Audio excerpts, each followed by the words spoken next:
Welcome to USMLE Sarthi. We are committed to empowering IMGs. We're excited to guide you on your match journey. Don't forget to click subscribe and turn on notifications so you can get notified whenever we add new content.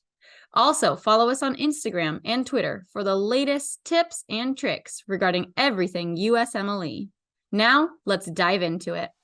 Hi everyone, Shayla at USMLE Sarthi here. We are so excited to guide you on this match journey. We are now in July 2024, which is crazy. So we've been doing this timeline series since January where we just talk about everything you should be doing each month. So make sure to watch those previous videos to make sure nothing gets forgotten. Last month in June, we talked about the pathways we're going to open, getting those LORs ready, and starting some program outreach, start thinking about that. So hello, Pawan, how are you doing? Good, Shayla. And we are already in July and, a couple of months to go. So let's get started for some updates for this month. Yeah, we definitely can feel the pressure. Okay, so what we saw some changes were announced for the ERAS. So what's one of the changes that some IMGs need to pay attention to this year?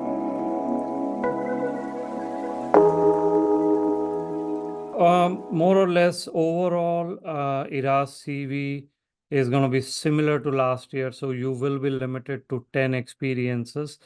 The big change is hobbies and interests is now a separate section. So you'll have 300 characters limit, but it'll be a separate section. You will likely be able to fill those experiences with your USCE, work experience, rotations, research.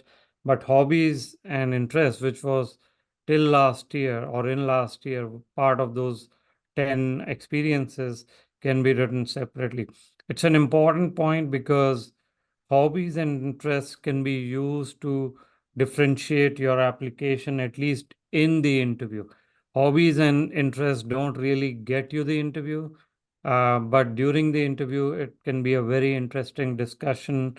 Whether you have a unique hobby, maybe like you have a YouTube channel or something that differentiates you from others, and we discuss quite a bit in our classes on how to answer your questions or discuss questions about your hobbies and interests. So the very fact that they have made it a separate section means that program directors will pay attention to this section. Yeah, it's a great way to show that you're a real person outside of being a physician. So great talking point. Okay, so then the token, the ECFMG token opened about a week or so ago. What does that mean for IMGs? I feel like there's a lot of questions on, okay, do I purchase it now? What do I have to purchase it later? You can purchase it at any time. I mean, it's just the starting, I think, 26th of June. But without purchasing it, you won't be able to start uploading or requesting the LORs. So that is the important point. You can now, once you have an account, create an account, purchase it, etc., you can start requesting your LORs from the preceptors from the system itself, which is a requirement. You can start on draft of your personal statement, start filling the ERAS application. It is very important to start early, especially requesting the LORs early. And requesting is not just sending a request in the system. We have a complete class where we speak about how to earn an excellent LOR, how to remind the preceptors of the great work you may have done, maybe sending them emails, etc. So there's a complete strategy around requesting an LOR. But all of this will need you to buy the token, which you should create an account and then start your PS, CV, etc. in the system. Perfect. You talked about letters of recommendation going for rotation. So what kind of last minute tips do you have for students who are going for rotations in July, August, and September? How can they do well and stand out in their rotations? First tip is to make sure you have a rotation in these 3 months because more recent the experiences, the better the impact on the ERAS CV. So don't try not to take a break. try to do rotations all the way up to at least September 25th so that you can still get 3 LORs, July, August, September. And all our preceptors will give you an LOR on time. So if you're looking for rotations, look up our website. You can still find some rotations. If you are still in your home country and not able to get a visa, don't delay. Now would be the time to finalize even a tele rotation so that you can put it on your CV. And then once the rotations are set up, I think the idea here would be not only to learn, from an interview perspective, from a learning perspective, but also to earn a great LOR, like you said. So earning a great LOR, more or less, you have to connect with the preceptors, you have to really connect with your patients. So go there as early as possible during the day. If it's an inpatient rotation, go there early, leave late.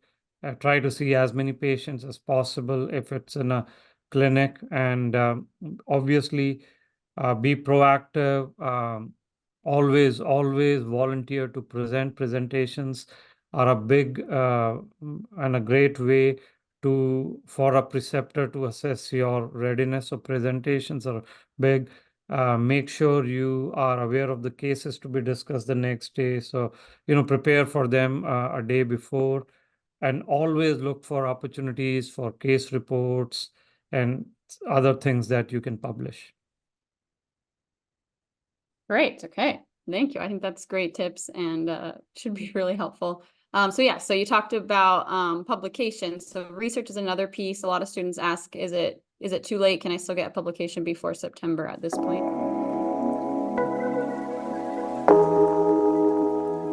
It is not too late to submit your research to a journal or for a conference abstract. We still have time. In fact, we have 3 different types of research courses that you can pick from. Especially, I'd like to point out one where your lead researcher is willing to give an LOR also. So that's on our website. For those of you who are willing to work for 3 months and looking for a research LOR, it would be a good opportunity to enroll in this course. But yes, you can still start your research or join us, and we still will be able to submit before the ERAS deadline, so you can put it on your CV. When it comes to publications do take time, right? So no publication, I think, will be able to be finalized before September 25th. But ERAS does have a section where you can say, I submitted this in this journal, or a conference abstract has been submitted. Again, a great way to enhance your research related experiences in the CV. Great. Yeah. So make sure to reach out to us or check our website because we do have a few research courses that are going to submit before September. So perfect. And then let's see. So program outreach is another big topic. I know there's a lot of conversation. Students kind of panic a little bit about when do I reach out? How often do I reach out? What's effective? How much is too little? How much is too much? So what are kind of your tips? When should they be starting researching programs and reaching out to them? Program research and outreach can start now, and I think the flavor of the outreach changes by where we are in the season. So at this point, if you are, say, looking for rotation, observership, etc., in a program, that would be one way to reach out. Second, if you are still researching programs, which ones to apply, what are their scores criteria, what type of students they interview, that would be another way for outreach. Identify which programs to reach out to, connect with the program coordinators, connect with the program directors. So outreach and networking, one way is the email, the other way is attending conferences. So for example, a lot of our students are going to AAFP, American Association of Family Practitioners. There are a lot of conferences. You can use LinkedIn to network. We have 3 or 4 classes where we exclusively talk about networking, outreach. How do you use AI or chat GPT kind of tools to do it? How do you do it more effectively? So all this is covered in our classes. But yes, now would be the time to start the outreach and networking. The other important and related thing is, how do you look for these programs? So you can look at it at Frida, some of other lists. Our students have access to the Sarthi list, so you can look at that list where we not only tell you the name of the program, the criteria, program director email, coordinator email, but historically, the profile of the students that have interviewed at that program or matched at that program, so you can get a sense and compare your profile to the other profile of students who have interviewed there. In fact, I think we have a webinar on the program list and IMG friendly specialties, states, etc. this next week, this coming Sunday. So those of you who are interested, if you want to subscribe or register for this webinar, we'll discuss more details then. Yeah, that'll be really insightful. We'll talk about the programs at IMG friendly states and how IMG friendly they are too. So that'll be great. Okay, I just have one more topic, and that is personal statement and CV. We've talked a little bit about that in the past, and you kind of been hinting at it today. But yeah, when's a good time to get started for the students, and what can we offer to help? Again, PS or personal statement is not a one-day job. It takes time. There are a lot of changes. You add experiences during your rotations, etc. So our suggestion is to start early. You can start now. Our students have already started. So basically, we give 3 reviews of the personal statement. The journalist as well as physicians review your personal statement. Likewise for the ERAS CV. You can start now.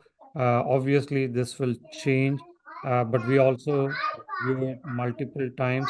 But whether or not you use our services for ERAS, CV, and PS, starting early is always a good idea. We are already in July.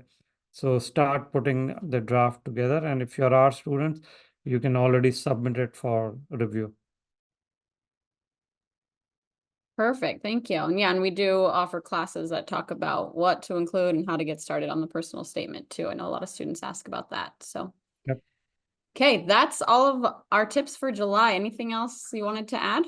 No, I think that was all. And as we get closer to the season, we'll probably have more discussions on this. We do have, like I said, upcoming webinars this weekend, and we'll continue to have more webinars to help the students. So, just subscribe to our YouTube channel and follow us on Instagram, and we are there to help you. Thank you so much for watching. We hope that video provided valuable insights for your journey. Don't forget to subscribe to our YouTube channel and follow us on Instagram and Twitter. And check out our website for details on how we can guide you to a successful match.